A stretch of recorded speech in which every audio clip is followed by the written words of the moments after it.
Isang malungkot na balita para sa mga taga-subaybay ni Sir Jabin dahil pansamantala muna siyang hindi makakasama sa bagong vlog ngayon. Sa mga nakalap na larawan tulad ng IMB0718 at IMB0723 makikitang isinugod sa ospital si Sir Jabin matapos makaranas ng matinding hirap sa paghinga.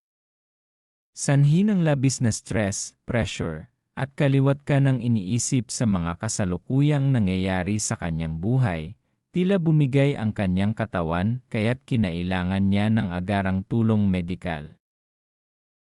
Sa mga tagpong makikita sa IMB0725 JPEG at IMB0726 JPEG, mapapansin ang seryosong sitwasyon habang nilalapatan siya ng lunas, kung saan ginamitan pa siya ng paper bag upang matulungang mabalansing muli ang kanyang paghinga habang nakahiga sa hospital bed. Kasalukuyan muna siyang nagpapahinga at nagpapalakas upang maiayos ang kanyang kalusugan. Humihingi ng unawa at panalangin ang kanyang grupo para sa mabilis na paggaling ni Sir Jabin upang muli siyang makabalik ng masigla sa paggawa ng mga video.